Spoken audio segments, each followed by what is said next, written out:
Does your knee buckle when you're walking or going downstairs?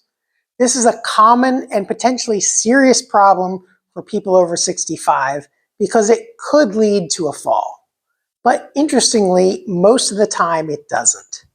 As a physical therapist who works primarily with seniors, I hear people complain often that their knee gives out without warning. But when I ask if it's ever caused them to fall, most people say no. Now, if your knee buckling does cause you to fall, and it's happened more than once, that could be a sign of a serious structural problem. However, most of the time, it's not due to a structural problem, and it's not even because your leg muscles are too weak. After all, if that were the case, your knee would buckle all the time, and you probably wouldn't be able to catch yourself. In this video, I'll cover 3 common causes of knee buckling, plus some simple solutions to stop it. Now, most of the time, knee buckling isn't due to a structural problem or even due to leg weakness. It's due to a neuromuscular control problem. Basically, that means your nervous system isn't able to get the signal from your brain to your muscles in order to get them to react quick enough. So it's not a strength problem, it's a speed of activation problem. Now, one example of this is when you're walking on flat surfaces. If you notice just walking along flat surfaces that your knee sometimes buckles, but you're able to catch yourself, a lot of times that's due to your walking pattern. If you're someone who's in the habit of hitting with their heel and pulling forwards like that, that can lead to knee buckling, especially if you don't get your knee all the way straight. That can happen either due to arthritis or stiffness in your calf muscles, but for whatever reason, if you go to take a step and your knee's not all the way straight, but your brain expects that it's going to be locked out, your brain doesn't activate your quadricep muscles because it doesn't need to. It's expecting that you're hanging on your ligaments and joint structure. Then when your brain finds out, oh no, my knee's bending rapidly, most of the time you're able to kick your quadricep muscles in and stop yourself from falling.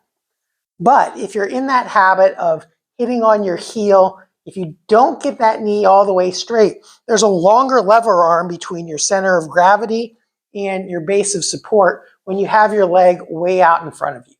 Which means if you don't kick your quadricep muscles in time, you're more likely to have the knee buckle or even fall. Conversely, if you push off your toes and land with your body weight over top of your foot, even if your knee's not completely locked out, there's almost no lever arm at this point. Your body weight's over top of the knee, and so it doesn't take very much force at all to hold your body up. Conversely, when your leg's out here, it requires a lot more quadriceps force to hold you up. So that's the first tip, is when walking, try to push off of the back leg rather than pulling forwards with the front leg and land with your body weight over top of the front foot. So that's the case of walking over flat ground. Now, what happens if you're walking on uneven ground and you notice that your knee gives out on you sometimes? Well, that a lot of times is not due to a problem in the sagittal plane this way, but rather in the frontal plane this way. And what that means is that your knee buckles inwards. For example, if you're walking on grass and you hit an uneven patch of grass, your knee may buckle inwards and your brain has to respond to that quickly. One way to address that problem is to practice balancing on one leg and ideally standing on a pillow or a cushion so it makes you wobble around a little bit more and your brain has to get the message to your muscles on how to respond.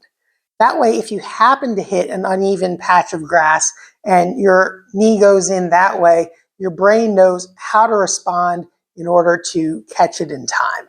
Now, if you're not able to even stand on flat ground and maintain your balance, start out there just standing on a firm surface, and then as your balance gets better, then progress to moving to an unstable surface. And then the final case will be if your knee tends to buckle when walking downstairs.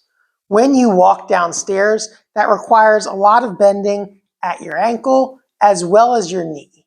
And if you get knee pain from your kneecap compressing up against your thigh bone, your brain may reflexively shut off the quadricep muscles to make it stop hurting. But then that makes you unstable. And your knee buckling on stairs is definitely the most unsafe occurrence and the one most likely to cause a fall.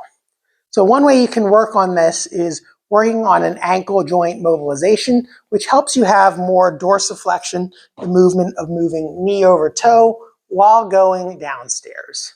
To do this, face upwards on the stair and put your foot up on ideally the second or third step. But in this case, I'm just going to use the lower one. And then work on lunging forward, getting your knee in front of your toe while leaving the heel down flat on the stair. Rock back and forth like that. And this works on the mobility in your ankle. It also helps with knee bending, but the higher up your foot is, the less force that's actually going through your quadriceps. So right now, this is primarily a mobility exercise that we're working on. Next, you want to work on eccentric strength and control while walking down the stairs. And that's teaching your quadricep muscles to lengthen while they're producing force at the same time. This helps to make sure you're not compressing your kneecap up against your thigh bone too much. Now, a good way to start out with this is standing on one leg and sliding your foot out in front of you. So you have a balance point with your foot touching the floor and then just going knee over toe, sliding forwards, coming back up. Sliding forwards, coming back up. Sliding forwards, coming back up. Now, when you can do 12 of these without any problems, then progress to doing one leg. Now, why 12 of them? Because that's how many stairs are in a typical staircase. Some have a little more, some have a little bit less. But then practice doing the same movement, but without your other foot touching the ground. So it requires a little more balance and control out of your hip muscles.